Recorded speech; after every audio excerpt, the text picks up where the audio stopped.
শিকার করতে গিয়েছিলাম, এসে দেখি ইউসুফকে বাঘে খেয়ে ফেলেছে। আপনারা বলেন বাঘে খাইছে না কুয়ার মধ্যে ফেলছে? বাবারা আমরা জানি তুমি আমাদের কথা বিশ্বাস করবে না। লাউ কুন্না সাদিকিন, সেই জন্য জামাটা খুলে নিয়ে আসছি। তুমি নজর করে দেখো রে বাবা, জামার মধ্যে রক্ত লেগে আছে।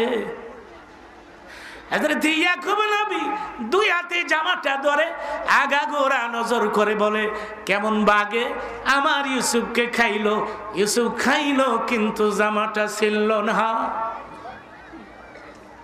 একবার আরেক বাইরে কই, কিরে জামা ছিঁড়া লইলি না? ধরা তো পড়লি। এবার একসাথে চিল্লায় বলবেন, নবী পয়গম্বরদেরকে ধোঁকা দেয়া যায়? ওলি আল্লাহদেরকে ধোঁকা দেয়া যায়? আলেম ওলামাদেরকে ধোঁকা দেয়া যায়? পিতা মাতাকে ধোঁকা দেয়া যায়? মনে থাকবে?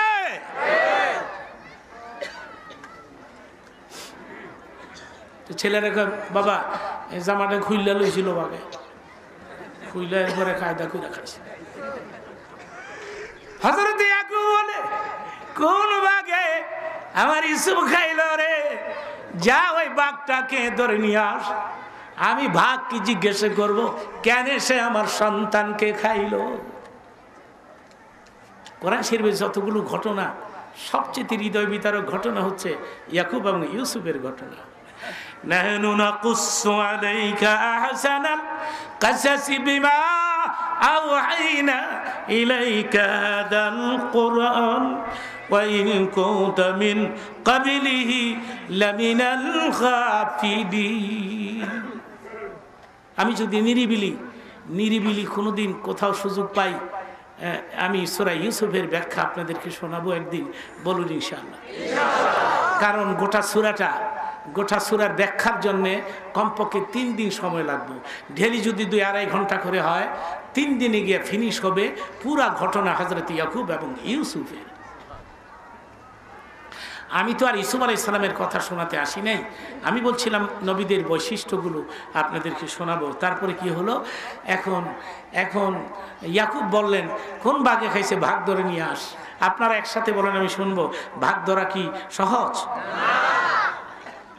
আমার ভাইরা যাইতে যাইতে বহু দূরে জঙ্গলের বাইরে, পাহাড়ের বাইরে নজর করে দেখে এক বাঘ বসে আছে, দুর্বল, নড়াচড়া করতে পারে না। ভাইরা সিদ্ধান্ত নিল, এটা যখন নড়াচড়া করে না, এটাকে ধর। ভাইরা বাঘের চারদিক ঘেরাও করে ধরল। একজনে গলার মধ্যে রশি দিয়া বাঁধে, আরেকজনে পেছন দিক থেকে এসে বাঘের মুখের মধ্যে রক্ত লাগাচ্ছে, রক্ত মুখের মধ্যে। বাঘে এরম করে গে নবীর পোলাদের চিনা ফেলাইছে বাঘ। জোরে কোন সুবহানাল্লাহ। রক্ত একবার ভুল করছো তার করিস না, গেলেই কইব মুখের মধ্যে দিয়ে রক্ত নাই, কেমনে খাইলো আমার পোলারে? রক্ত গলার মধ্যে রশি দিয়া টানে। বাঘ বলে, দেখি তো কোথায় নিয়ে যায়। যাইতে যাইতে হযরত ইয়াকুব নবীর দরবারে, এ বাবা এই বাঘেই তো ইউসুফকে খাইছে, দেখো নজর করে মুখের মধ্যে রক্ত। হযরত ইয়াকুব বললেন, বাঘের গলার রশিটা খুলে দে, খুলে দিলে চলে যাবে। হযরত ইয়াকুব বলেন, যখন আমার দরবারে এসে গেছে, আমার পারমিশন ছাড়া ভাগ যাবে না। গলার রশি খুলে দিলে ভাগ একটা দৌড় বেড়ে ইয়াকুব নবীর সামনে গিয়ে নিজের মাথা ঝুঁকাই দিলে হযরত ইয়াকুব বাঘের পৃষ্ঠে নিজের হাত বুলাই দিয়ে বলে, ভাগ রে, কেন রে আমার ইউসুফকে খাইলি?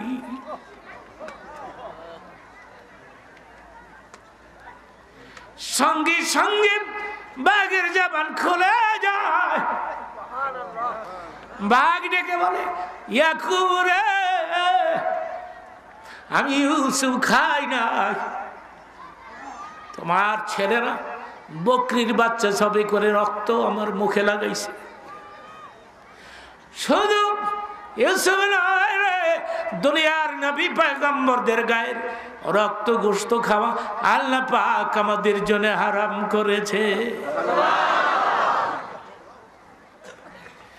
তবে নবী আপনি প্রশ্ন রাখতে পারেন আমার কাছে, এত তাড়াতাড়ি মানুষ কিভাবে ভাগ ধরতে পারে? তার দুটি কারণ। নাম্বার ওয়ান, আজকে 1 সপ্তাহ হয় আমি আমার একটা সন্তান হারিয়ে ফেলেছি। সন্তান হারাবার বেদনা মা আর বাপ ছাড়া পৃথিবীর কেউ বুঝে না। ইয়াকুব নবী 1 সপ্তাহ ধরে আমি আমার একটা সন্তান হারিয়ে ফেলেছি, পানাহার ছেড়ে দিয়েছি, ঘুম নিদ্রা আমার হারাম হয়ে গেছে। ঘুমাইতে গেল আমার ঘুম হয় না, খাইতে গেলে খাবার আমার মুখে যায় না। ইয়াকুব নবী সেজন্য আমি দুর্বল হয়ে পড়েছি। আর তোমার ছেলেদের হাতে ধরা দিয়েছি, আর আমি তোমার সন্তানদেরকে চিনে ফেলেছি। আমি বুঝতে পেরেছিলাম তোমার দরবারে নিয়ে আসবে। আমি ইচ্ছে করে তোমার দরবারে এসেছি, কারণ তুমি দোয়া করে দিলে তারাতে আমার সন্তান খুঁজে পাবো, আমার সন্তান আমি ফিরত পাবো। তুমি দোয়া করো।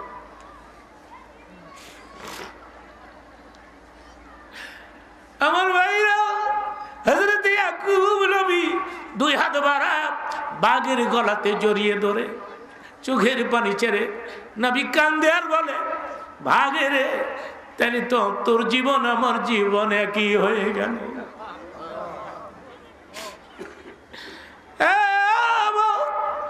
তুমি যেমনি ভাবে সন্তান হারা পানাহার ছেড়ে দিয়েছ, ঘুম নিদ্রা হারাম করে ফেলেছ, আমিও তো রে আজকের থেকে আমার ইউসুফকে হারাইলাম। আমিও তো পানাহার ছেড়ে দিলাম, আমিও তো আজকের থেকে আর ঘুমাবো না।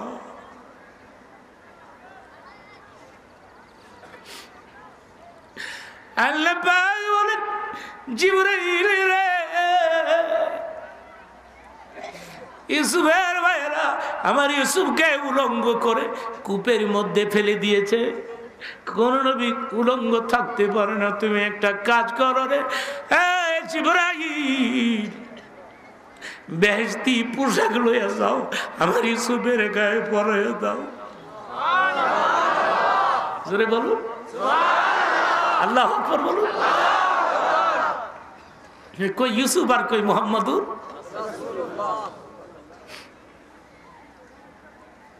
এই কথাগুলো যে কত হৃদয় বিদারক কথা,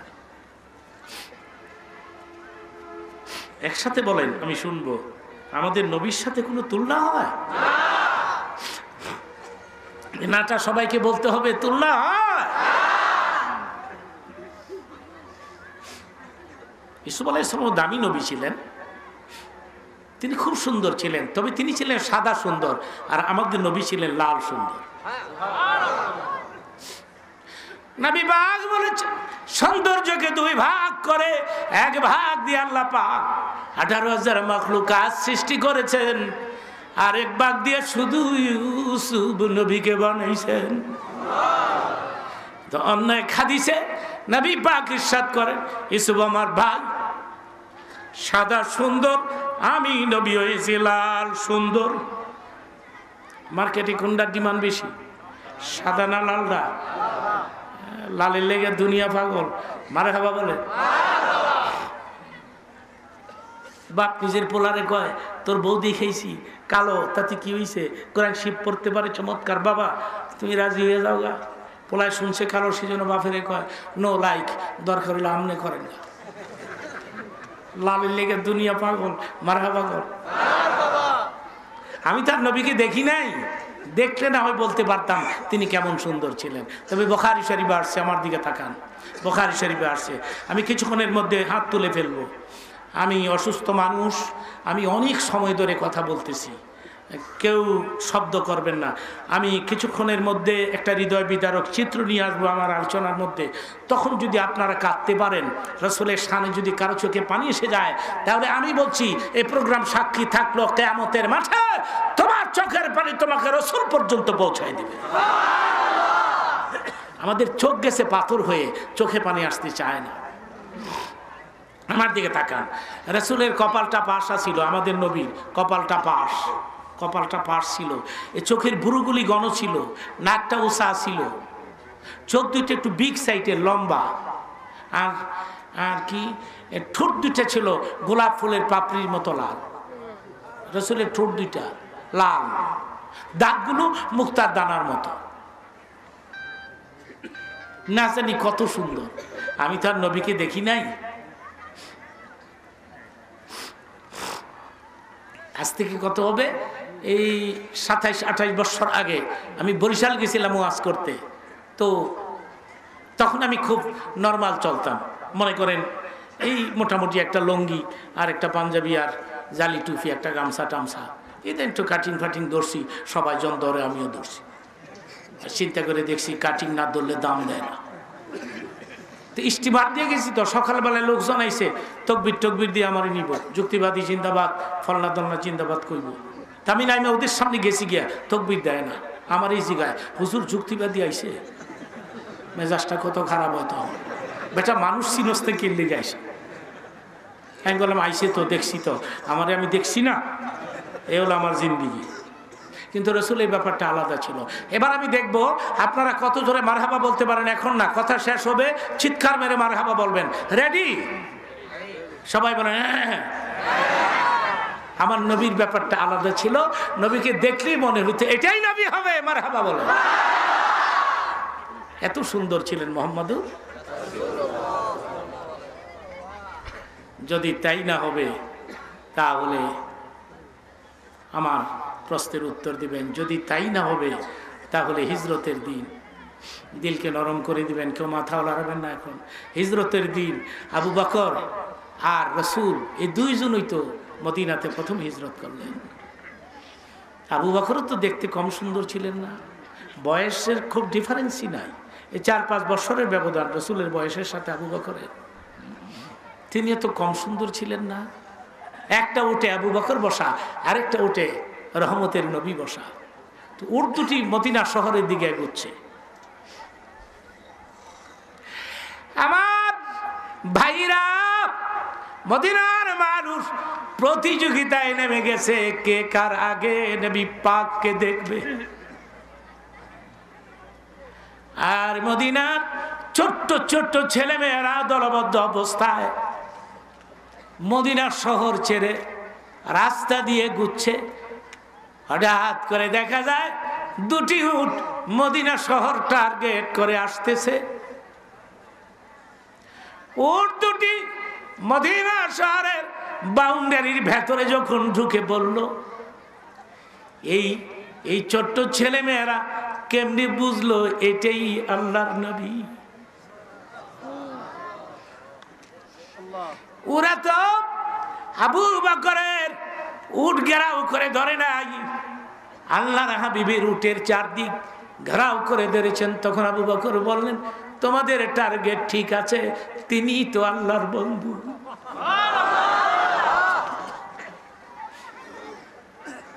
খেয়াল করবেন কথাটা।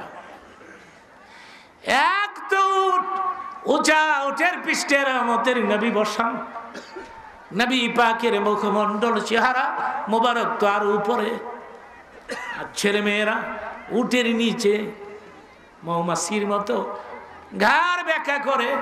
আল্লাহর বন্ধুর চেহারা দেখতে কষ্ট হচ্ছে, ছেলে মেয়েদের কষ্ট হচ্ছে। আর এই কষ্ট বুঝতে পেরে আল্লাহর বন্ধু উটের পিঠ থেকে লাফ দিয়ে জমিনে নেমে যায়। ছেলে মেয়েদের মাঝখানে মৌমাছির মতো নবী যেদিকে যায় ছেলে মেয়েরা ওদিকে যায়। আর তখন আল্লাহর নবী 2 হাত উঁচু করে মদিনার ছেলে মেয়েদের মাথায় বুলিয়ে দিয়ে, ওদের মাথায় রহমতের হাত বুলাই দিয়েছে। আর নবী পাক এতিমের মতো চোখের পানি ছেড়ে কেঁদে ফেলেছেন। ছেলে মেয়েরা বলল, ইয়া রাসূলুল্লাহ, মদিনা তো আপনার কাঁদার জায়গা না, আপনি কেন এখানে প্রবেশ করে কাঁদেন?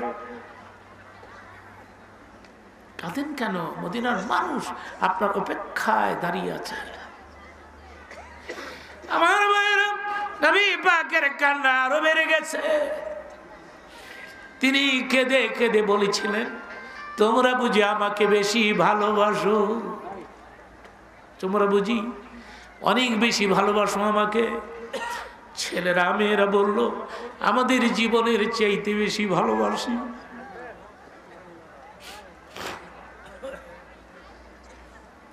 মদিনার ছেলে মেয়েরা রে,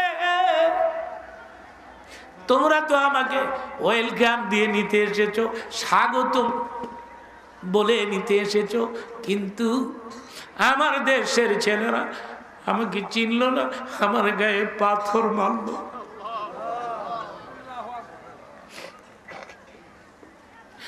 তাই ফের ছেলেরা নবীকে এত জোরে জোরে পাথরগুলো মেরেছিল, হুজুরের জীবনীতে আসছে, তাইফের পাথরের আঘাতে দিনের নবী 3 বার বেহুশ হয়ে পড়ে যায়।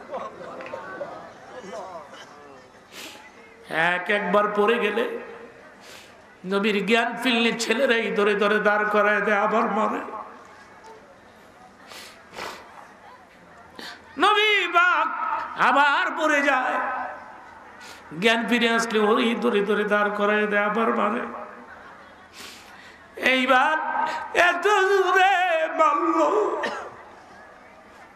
আমার চিৎকার বেড়ে তাইফের জমিনে উপুর হয়ে পড়ে গেলেন আর বললেন, তাইফের ছেলেরা রে, আমাকে আর মাইরো না, আমি যে সইতে পারতেছি না।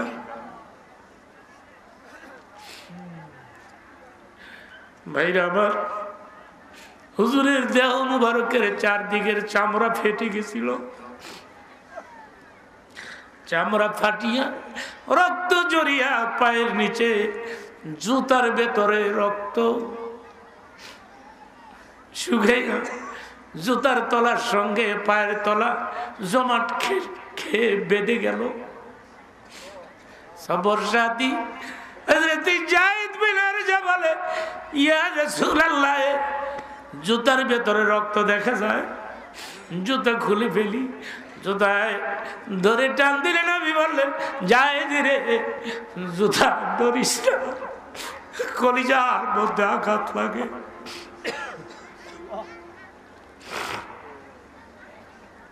এভাবে ইসলাম প্রতিষ্ঠিত হয়েছিল, কালিমাটা এভাবে আসছিল। আজকে ইসলাম কোথায় আর মুসলমান কোথায়? মসজিদ কোথায়, মুসলমান কোথায়? কালেমা কোথায়, মুসলমান কোথায়?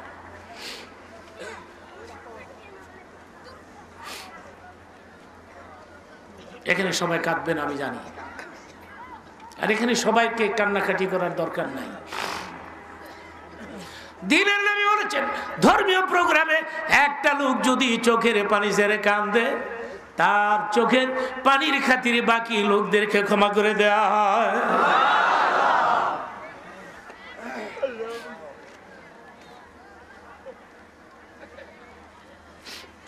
চামড়া ফেটে, পাথরগুলো তো বৃষ্টির মতো চারদিক থেকে রসুলের গায়ে লাগছে, চামড়া ফেটে গেছে, যেখানে লাগছে ফেটে গেছে।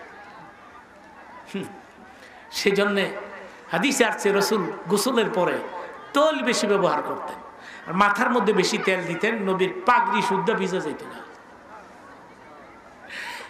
একদিন গোসল করে বসেছেন হযরতে মা আয়েশা, হুজুরের গায়ে তেল মালিশ করেন, বলেন, ইয়া রাসূলুল্লাহ, ছোট কালে বুঝি আপনার গায়ে বসন্ত গোটা উঠেছিল?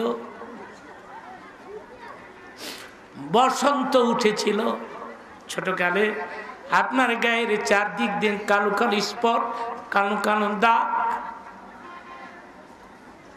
নবীর চোখের গোটায় পানি জমে গেছে।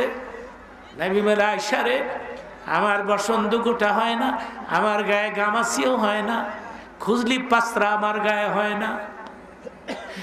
আয়েশা রে, জীবনে আমার গায়ে কোনোদিন একটা গামাসিও হয় না। তাহলে গো নবী কিসের দাগ? কালো কালো দাগ সারা দেহের চারদিকে। নবী বলেন আয়েশা রে, এগুলি তাইফের পাথরের আঘাত। হযরত আয়েশা চোখের পানি ছেড়ে দিয়ে বলেন, তাইফের ছেলেরা কত বড় নিষ্ঠুর,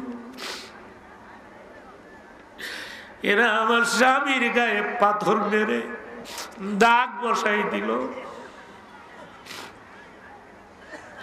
তাইফের ছেলেরা রে, কেমনে রে তোমরা পারলো? তখন নবী পাক আয়েশাকে দুই হাতে জড়িয়ে ধরে বলেছিলেন, আয়েশা রে কাঁদে না রে আয়েশা, তাইফের খুনের বিনিময়ে হাসরের ময়দানে আমি আমার উম্মতদেরকে জান্নাতে নিয়ে যাব।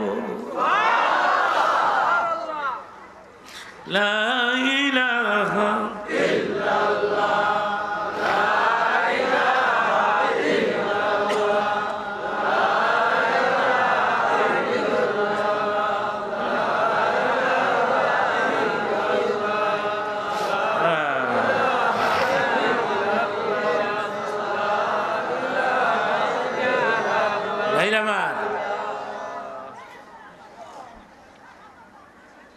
আমার মন বলতেছে, কেন বলতেছে আমি জানি না, আমার মন বলতেছে প্রোগ্রামের মুনাজাত কবুল হয়ে যাবে। কোন শব্দ যাতে এখানে না হয়। ওয়াইদা কুদিয়াল কুরআনু ফাসতামিউ লাহু ওয়াসিতু লাআল্লাকুম তুরহামুন। তোমরা চুপচাপ করে যদি কোরআন এবং হাদিসের আলোচনা শোনো, আমি তোমাদের উপরে রহমত বর্ষণ করব। তাইফের জমিনে পাথরের আঘাতে রক্ত ঝরেছে তোমারই গায়েতে, তথাপি করেছ নাজাতের দুমা। দাও গো প্রভু তাদের ক্ষমা করে। আল্লাহুম্মা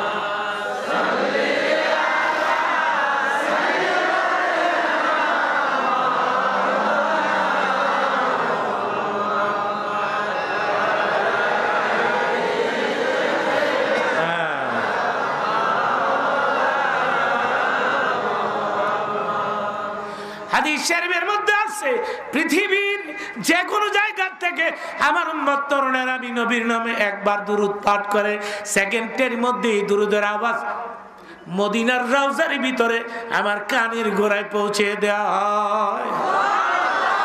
একসাথে বলুন আল্লাহুম্মা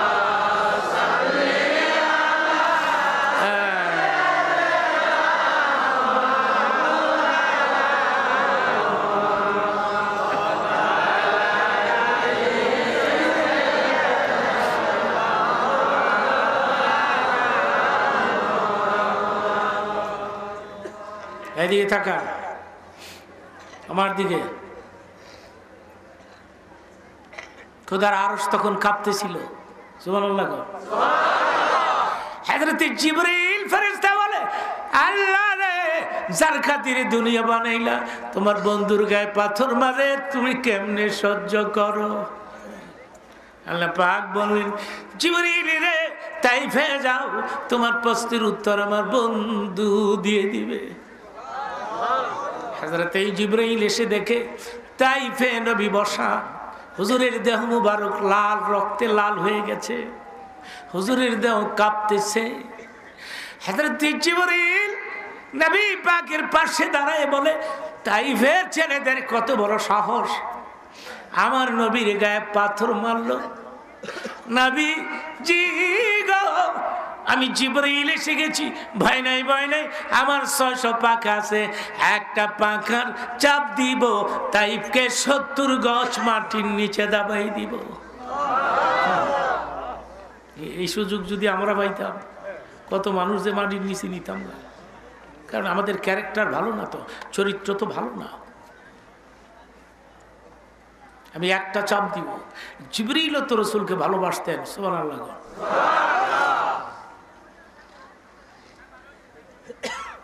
হযরত জিবরীল ফেরেশতা আদম আলাইহিস সালামের কাছে এসেছে 12 বার, ইদ্রিস নবীর কাছে এসেছে 4 বার, তারপরে ইব্রাহিম খলিলুল্লাহর কাছে এসেছে 42 বার, মুসা কালিমুল্লাহর কাছে এসেছে 450 বার।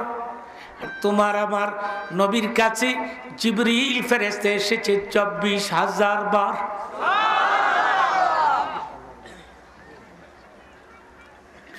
নাই বললেন জিবরীল রে তুমি রাখো, আমাকে একটু মুনাজাত করতে দাও। নিয়ম হলো এভাবে মুনাজাত করা, কিন্তু সেদিনের মুনাজাত ছিল ব্যতিক্রম। হাত তুলতে তুলতে মাথার উপরে রক্ত মাখা হাত। আল্লাহ রে, তাইফের ছেলেরা আমাকে চিনে না,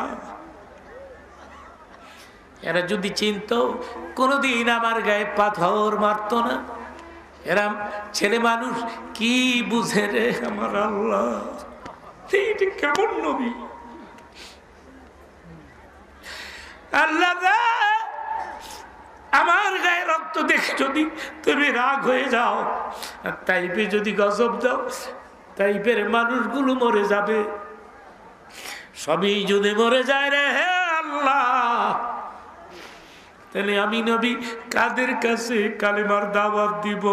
লা ইলাহা ইল্লাল্লাহু মুহাম্মাদুর রাসূলুল্লাহ। এবার একসাথে আমার একটা প্রশ্নের উত্তর দিবেন জানা থাকলে। নবীকে মানুষ কষ্ট দেয়, নবী কি কারোর জন্য বদদোয়া করেছেন? কেন? যে আয়াত দিয়ে আমি আজকের আলোচনা শুরু করেছিলাম, মা আরসালনাকা ইল্লা রাহমাতাল লিল আলামিন। তামাম জাহানের জন্য আমি আমার বন্ধুকে রহমত স্বরূপ প্রেরণ করেছি। চিৎকার মেরে বলেন মারহাবা, চিল্লায়ে বলেন আল্লাহু আকবার। আপনারা শুনলে আশ্চর্য হবেন, এখনো মদিনার ছেলেমেয়েরা রাসূলের রওজাকে বিরাট বড় একটা নিয়ামত মনে করে এখনো। এই মিয়া, এই ছেলে, এখন কেউ লড়বেন না। আমি কথাটা শেষ করি, 5-10 মিনিট সময় লাগবে। কষ্ট হচ্ছে, পেরেশানি, দুশ্চিন্তা, সিগারেটের নেশা হয়েছে। কিসের কালেকশন? কিসের? তুমি না বলছো কালেকশন নাই? মাদ্রাসায়? আচ্ছা ঠিক আছে, এটা মাহফিলটা কালেকশনের না, আপনারা ভয় পাবেন না, কালেকশনের প্রোগ্রাম না এটা। আমাকে বলেছে যে হুজুর আপনি ওয়াজি করবেন, এই দেশকে বিরাট বড় একটা নিয়ামত মনে করেন। মাঝখান দিয়ে 18-19 বছর আগে আমি মদিনা গভর্নমেন্টের একটা প্রোগ্রামে মদিনা শরীফে ছিলাম। তো লাঞ্চ করার জন্যে, দুপুরের খাবারের জন্য একটা হোটেলে নিয়ে গেল আমাদেরকে। গিয়া দেখি কি জানেন, একটা দুম্বা, টেবিলের উপরে একটা দুম্বা বইসা রয়েছে। আমি মনে করছিলাম এটা বোধহয় জীবিত জেতা, আসলে জেতা না, ভুনা করা, ভুনা। আমি মনে করছি জেতা, এমনি বোধ বইয়ে রয়েছে।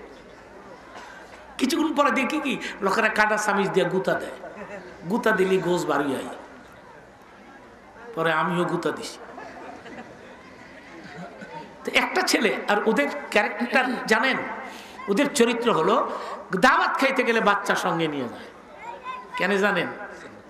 দিনের নবী বলেছেন মাসুম বাচ্চাদেরকে নিয়ে কেউ যদি কোনো খাবার খায়, কিয়ামতের দিন সে খাবারের হিসাব আল্লাহ পাক জিজ্ঞেস করবে না। মাসুম বাচ্চারা, এই যে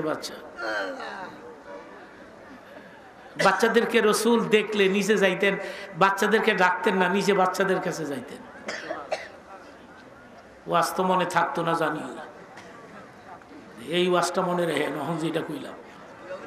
হ্যাঁ,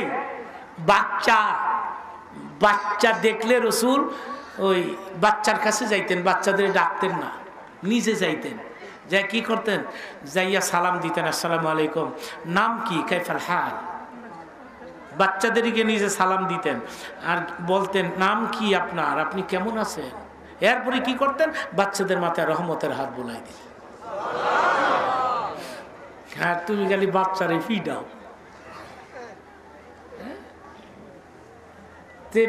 একটা বাচ্চা এত সুন্দর, যে দেখে সেই আদর করে। বাচ্চাটা ঘুরতে ঘুরতে আমার কাছে আসছে, আমার কাছে যখন আসছে তখন আমি সালাম দিলাম, বাচ্চাটারে ধরলাম, ডাইন হাতে ধরলাম, ধরে সালাম দিলাম, ওয়ালাইকুম আসসালাম। আমি বললাম মা ইসমুকা, নাম কি তোমার?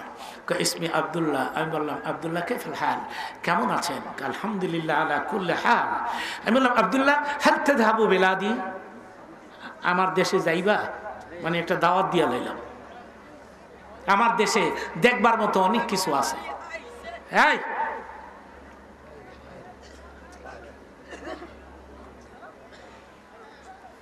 এইটা যদি ওয়াজ মাহফিল না হয়ে জনসভা হইতো, কতগুলি পুলিশ লাগতো? পুলিশ আছে? পুলিশ লাগবে? এই মাহফিল আল্লাহ নিজে কন্ট্রোল করতেছে, কোন শব্দ যাতে আমার কানে না আসে। তারপরে শোনেন, আমি বললাম আমার দেশে দেখবার মতো অনেক কিছু আছে। ফিহে মনজারুন কাসির, আশজারুন কাসির, আনহারুন কাসির, নদী নহর বৃক্ষ তরুলতা দেখবার মতো অনেক কিছু আছে। তাযহাবু বিলাদি আব্দুল্লাহ, তুমি কি যাইবা আমার দেশে? বাচ্চা উত্তর দেয় ইয়া মাওলানা হাল ফি বিলাদিকা রাউজাতুন নবী।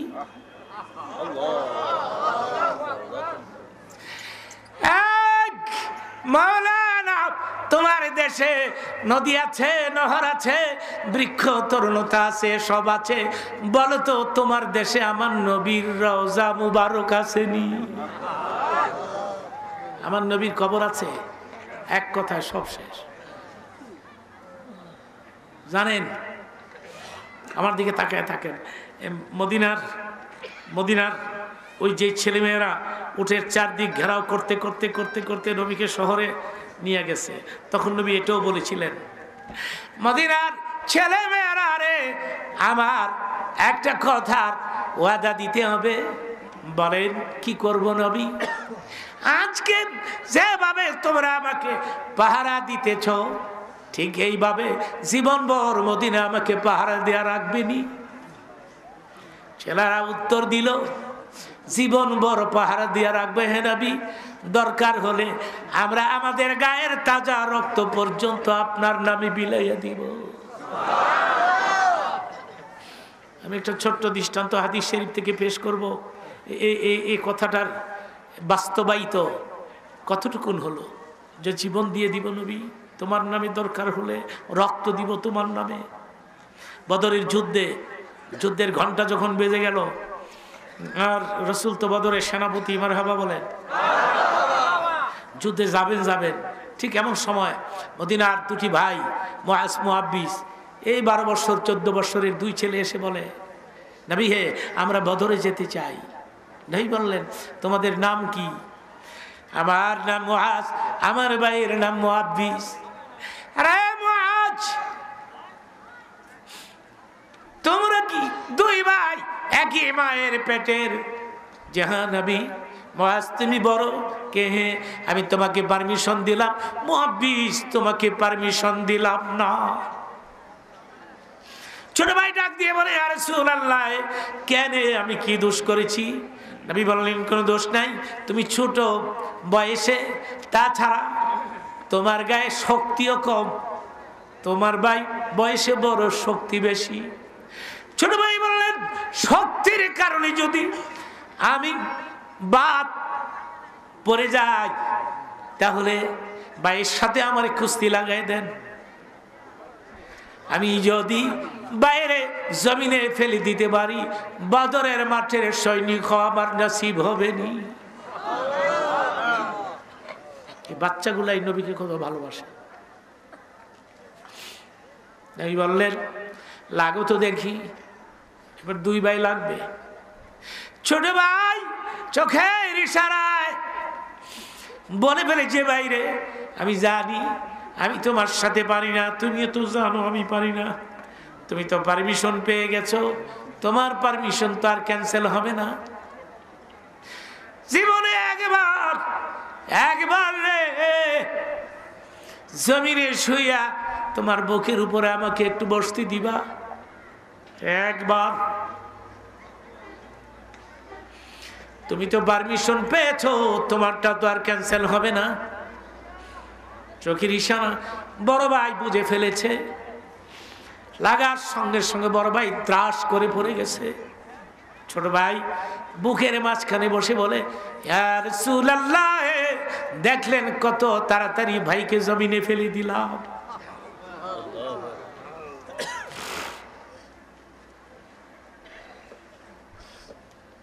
এবার কি আমি পারমিশন পাবো?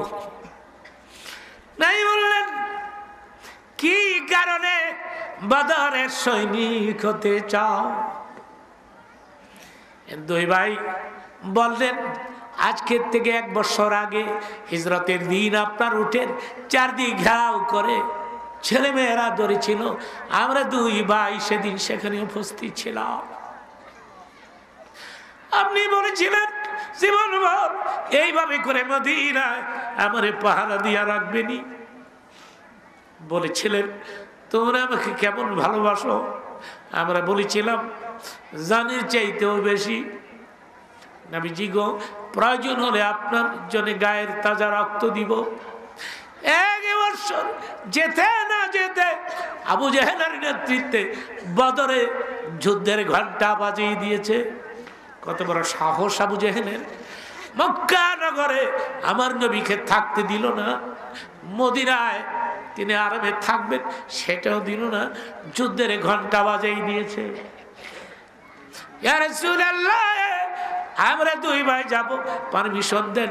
আবু জেহেলকে আমরা পিটাবো, আবু জেহেলকে মারবো। কেন এসে আপনার শত্রু, সেজন্য তাকে পিটাবো। নবী বললেন, যাও, আমি তোমাকে 3 জনকে জিহাদের পারমিশন দিলাম। কথাটা এটা কিন্তু হাদিসের আলোচনা, কিসসা গল্প নয়। যাও। আমার ভাইরা, হযরত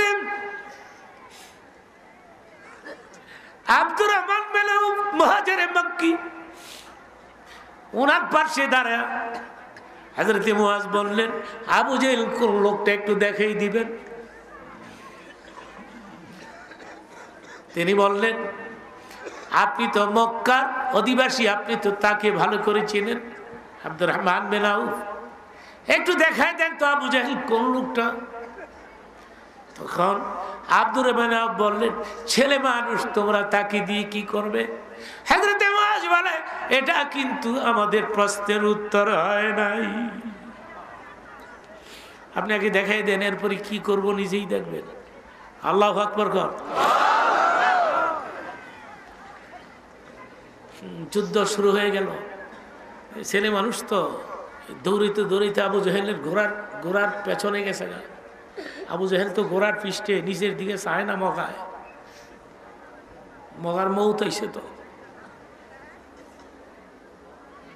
হযরত মুআজ বড় ভাই দেখে যে একটা গোল্ডেন চান্স। আবু জেহেলের 2 পা 2 দিক দিয়ে ঝুলে রয়েছে ঘোড়ার 2 দিকে। মুআজ ডান পায়ের মধ্যে তরবারি, আবু জেহেল পড়ে গেছে মাটিতে। আল্লাহু আকবার বলে।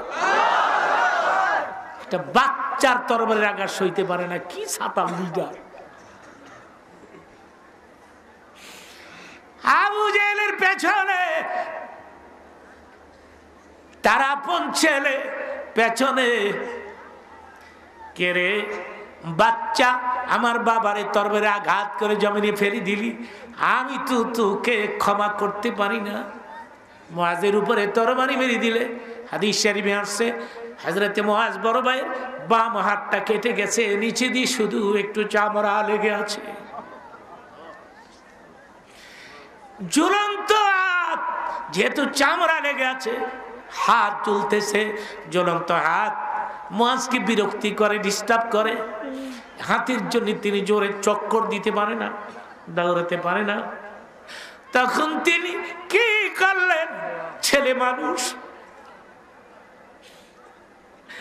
নিজের জ্বলন্ত বাবারটা ডাইন হাতের কবজায় ধরে টেনে এনে বাদরের মাটিতে শোয়াইয়া ডাইন হাতে কবজার মধ্যে ফাড়া দিয়ে টান দিছে।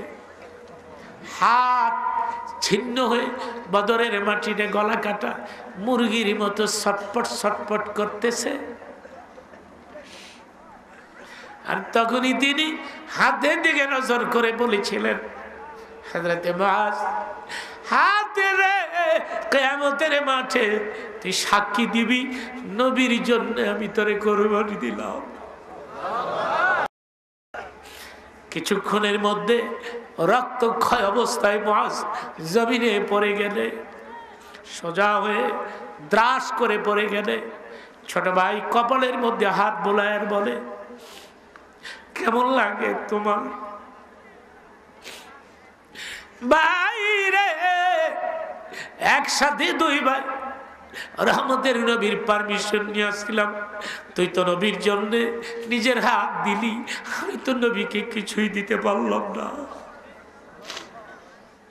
কেমন লাগে? হযরত মুআজ বলেছিলেন, এদিকে আমি তো জোরে কথা বলতে পারি না, তোর কানটা আমার মুখের গোড়ায় লাগাই দে। ছোট ভাই যখন মুখের গোড়ায় কান লাগাই দিলে তখন হযরত মুআজ বলেছিলেন, আল্লাহর কসম, আমি যেন আমার নাকের গোড়ায় জান্নাতের ঘ্রাণ অনুভব করছি।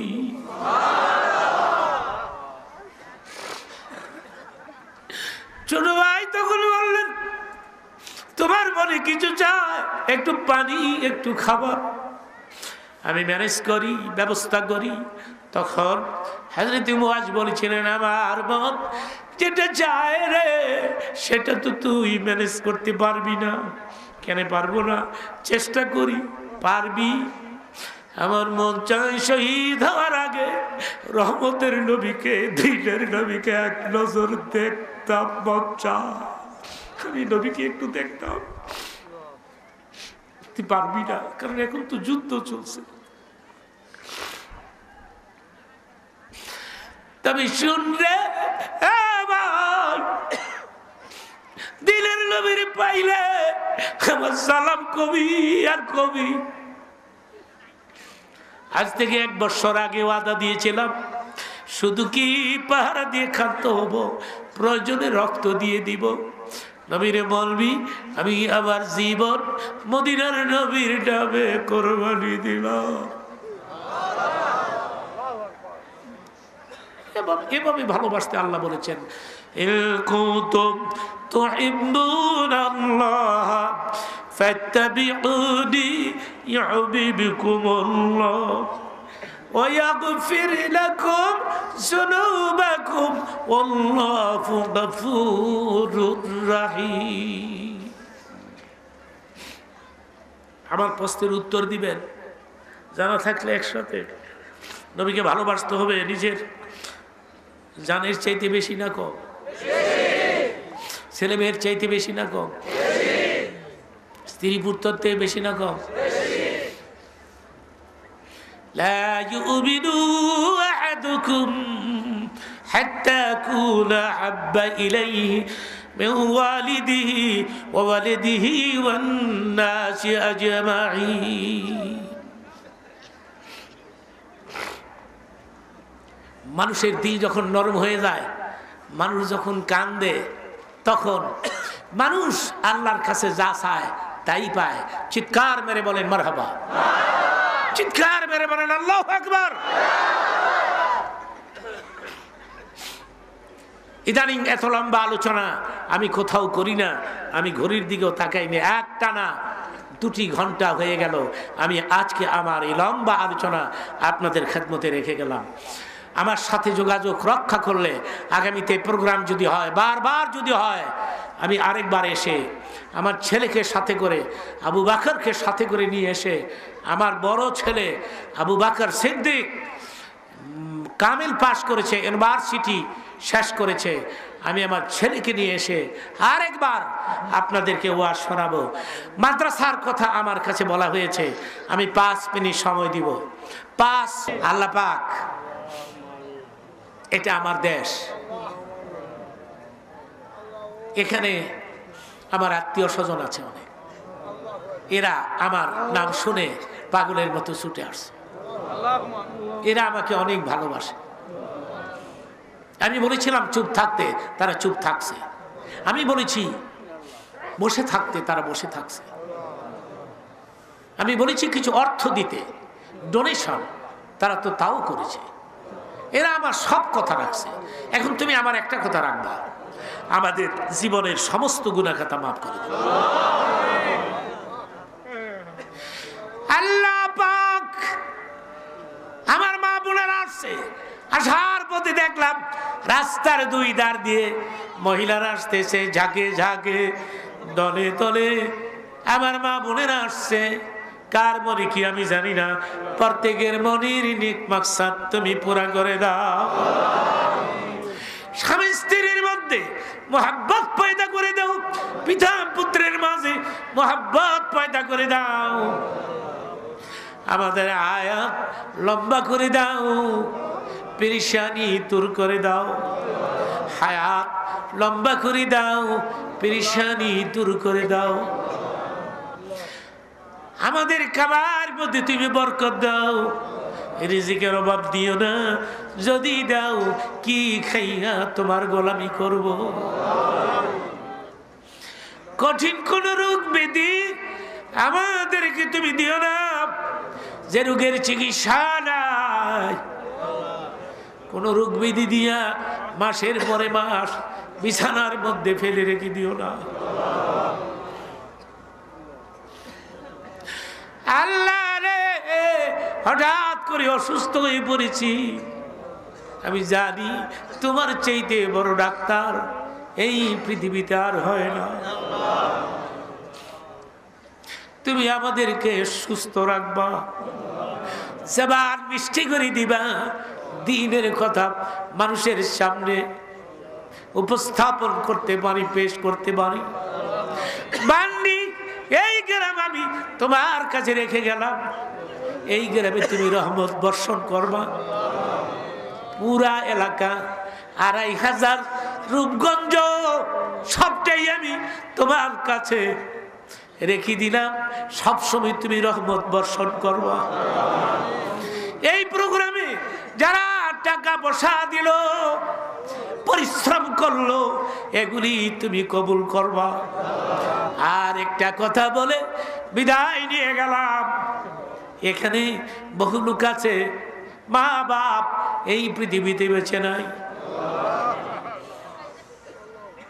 হাদিস শরীফে আসছে, কোন সন্তান যদি মা বাবার নামে চোখের পানি ছেড়ে কাঁদে, চোখের পানি চোখ থেকে বের হয়ে নাকের আগায় আসার আগে আগে বাপ মার কবরের আযাব মাফ হয়ে যায়। যাদের মা বাপ এ দুনিয়ায় নাই, ঘুর অন্ধকার কবরে পড়ে আছে, এদের কবরে আযাব থাকলে তুমি এখনই মাফ করে দিবা। এদের কবরে বেহেশতি বিছানা বিছাই দিবা। আর যাদের মা বাপ এ পৃথিবীতে বেঁচে আছে, এদের হায়াত তুমি লম্বা করে দিবা। মা বাবার খেদমত করতে পারি সেই বুঝ তুমি আমাদেরই দিবা। মা বাবাকে ভিন্ন করে দিয়ে শ্বশুর শাশুড়িকে নিয়ে পোলাওয়ার গোশত খায় সন্তান, ওদিকে মা কান্দে, বাপ কয় কাদসকে, মা কয় কান্দি, দেখি আমার সন্তান আমার খবর নেয়নি। কিন্তু নিল না, শ্বশুর শাশুড়ি খাইলো, নিজে খাইলো, ঘরের পেছনের দরজা দিয়ে বের হয়ে বান্ডি বাজারে চলে আসলো সন্তান, মায়ের দিকে নজর দিল না, মার কথা একটু মনে হয় না। মায়ের ঘরে এক ফুট পোলাও গেল না, এক টুকরা গোশত গেল না। ওদিকে মা কাঁদে রে, মায়ের চোখের পানি মাটি ভিজলো। মা ডাক দিয়ে বলে, পোলারে আগে যদি জানতাম এইভাবে বলবি, কোনোদিন পেটে ধরতাম না, কোনোদিন পেটের মধ্যে বোঝা বইতাম না। মা বাবার খেদমত করতে পারি তৌফিক দিও। সবগুলো প্রোগ্রামে সময় মতো পৌঁছাই দিও। বাংলাদেশের সমস্ত হাদি, মুহাদ্দিস, মুফাসসির এদের হায়াতকে তুমি লম্বা করে দিও। এই প্রোগ্রাম আগামী বছর আরো বিশাল আকারে তুমি কবুল করে নিও। যেদিন মরব রে, যেদিন মরব, যেদিন মালিকুল মউত পাঠাইবা, মুদের নামে টিকেট ইস্যু করবা, যেদিন রে মসজিদের কোনার ওই পালকি আমার বাড়িতে পাঠাই দিবা, সেই দিন রমজানুল মুবারকে, তারপরে কদরের রাতে, বরাতের দিন, জুমার দিন কোরআন শরীফের তেলাওয়াত শুনতে শুনতে, কালিমাটা পড়তে পড়তে, লা ইলাহা ইল্লাল্লাহু মুহাম্মাদুর রাসূলুল্লাহ। আসসালামু আলাইকুম ওয়া রাহমাতুল্লাহি ওয়া বারাকাতুহু।